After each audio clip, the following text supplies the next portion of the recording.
네, 그렇다면 오늘은 좀 상승부를 켜내는 미증시인데요. 미국 현지에서는 어떻게 바라보고 있을까요? 미국 증시 전문 유튜버 유사남님 연결해 들어보겠습니다. 유사남님 안녕하세요. 네, 오늘 장 어떻게 진단하고 계실까요? 말씀해주신 것처럼 굉장히 긍정적인 반응들이 현재 주식시장을 이어지고 있습니다. 관세 관련된 발언에도 불구하고 주식시장이 관세를 소화하면서 상승으로 시작을 하고 있는데요. 특히 말씀해주신 것처럼 엔비디아 같은 경우는 시총 4조 달러를 넘어섰고요. 그러고 나서 마이크로소프트 같은 경우는 주가 500달러를 넘어서면서 전반적인 후풍이 불고 있다고 말씀드릴 수 있을 것 같습니다. 네, 엔비디아의 소식이 더욱더 강하게 다가오는 것 같은데요. 오늘 장에서 짚어봐야 할 주요 뉴스와 이슈도 짚어주시죠.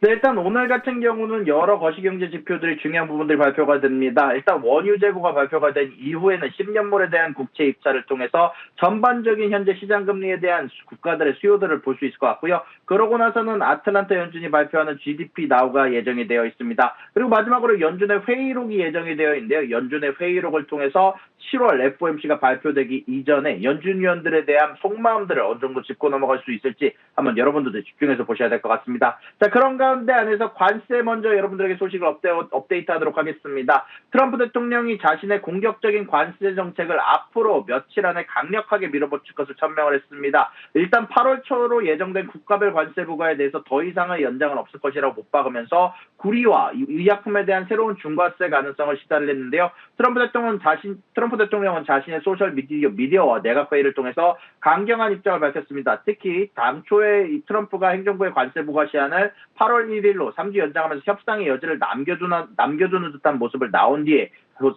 소셜미디어에 게시한 것이다 보니까 전반적으로 여기에 대한 반응들이 어저께 기준으로는 좋지 않은 반응들이 이어졌었습니다. 일단 관세는 2025년 8월 1일부터 납부되기 시작할 것이며 이 날짜는 변동이 없었고 앞으로는 없을 것입니다 라고 자신의 소셜미디어에 기재를 했고요. 또한 여기에다가 추가적으로 트럼프 대통령은 미국으로 수입되는 구리 제품의 50%에 해당하는 관세를 부과하겠다고 밝혔습니다. 이 발언으로 구리 가격은 1988년 이후 데이터상 가장 큰 1일 상승폭을 기록을 했고요. 두 번째로는 제약회사들이 향후 1년에서 1년 반 안에 생산시설을 미국으로 이전하지 않을 경우 수입의약품에 대해서 최대 200%에 달하는 엄청난 세율의 관세를 부과할 수 있다라고 경고를 했습니다. 이 발언의 여파로 일라일리, 머크 앤코 등 주요 제약사들의 주가가 어저께 기준으로 상승분을 반납하고 하락세로 돌아섰고요. 마지막으로 브릭스의 참여국에 대한 관세 부과 갈증도 밝혔는데요. 특히 인도에 대해서는 무역 협상이 타결 직전이라고 언급한 지 불과 몇 시간 만에 브릭스에 참여했다라는 이유로 10%의 추가 관세를 부과할 것이다라고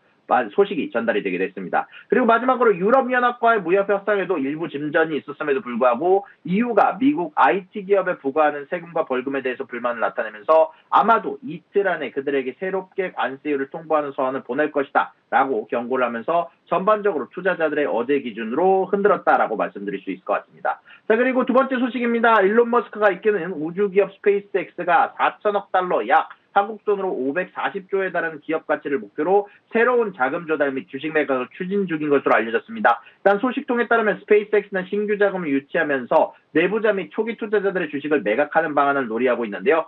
만약 이번 거래가 4천억 달러 가치로 성사가 된다면 스페이스X는 미국 역사상 가장 가치가 높은 미상장 기업이라는 새로운 기록을 세우게 되는데요. 이는 틱톡의 모회사나 바이트댄스 혹은 인공지능 분야의 선두주자 오픈 AI와 맞먹는 수준이며 지난해 12월 자사주 매입을 통해서 인정받았던 3,500억 달러의 이전 최고 기록을 스스로 뛰어넘는다라고 말씀드릴 수 있을 것 같습니다. 아무래도 스페이스X의 이런 기업 가치는 두 가지에 해당하는 핵심 성장 동력이 관하고 있는데요. 첫 번째는 스타링크의 폭발적인 성장세입니다. 일단 소식통에 따르면 스타링크는 이미 스페이스X 전체 연간 매출의 절반 이상을 차지할 정도로 핵심 사업으로 자리를 잡았고요. 두 번째로는 스타쉽 프로그램의 지속적인 발전입니다. 지난 6월 텍사스 시험대에서 커다란 폭발 사고를 겪는 등 여러 좌절이 있었지만 스타쉽 개발에서 계속해서 새로운 이정표를 달성하고 있다는 점이 회사의 미래 가치를 높게 평가받는 주된 이유다라고 소식이 전달이 됐고요. 일단 이번 자금 조달 방식은 두 단계로 진행될 것으로 보이고 있습니다. 먼저 소수의 신주를 투자자들에게 판매하는 1차 자금 조달을 통해서 공식적인 주당 가격을 결정하고 그 이후 이 가격을 기준으로 기존 지간과 초기 투자자들이 보유한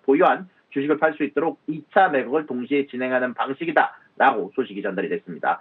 그리고 마지막 소식입니다. 스타벅스가 중국 사업부의 지분을 매각을 검토 중인 가운데 안에서 인수 희망자들의 경영권 인수를 원하고 있다는 소식이 전달이 됐습니다. 블룸버그 통신에 의하면 스타벅스는 최근 중국 사업부 지분 인수를 지망하는 잠재적 투자자들로부터 제안서를 받았다는 소식이 전달이 됐습니다. 주목할 만한 점은 산업 관계자와 사모펀드를 포함한 대부분의 투자자들이 사업부의 의사결정권을 확보할 수 있는 경영권 인수를 목표로 하고 있다는 소식인데요. 당초 스타벅스는 원래 이 소식에 대해서 부정적인 반응을 냈지만 소수의 지분만을 매각해서 중국 사업의 성장을 이끌 파트너를 찾는 것을 선호했었지만 하지만 이제는 투자자들이 제시하는 가치평가와 여러 요인에 의해서 과반 지분 매각, 즉 경영권 매각까지도 고려할 수 있는 상황으로 몰린 것으로 보이고 있습니다. 물론 스타벅스는 공식 성명을 통해서 중국 시장의 장기적인 잠재력을 매우 중요하게 생각한다면서 앞으로도 의미 있는 지분을 계속 보유하고 싶다는 입장을 분명히 하게 되는데요. 그럼에도 불구하고 스타벅스가 이러한 지분 매각을 검토하게 된 배경에는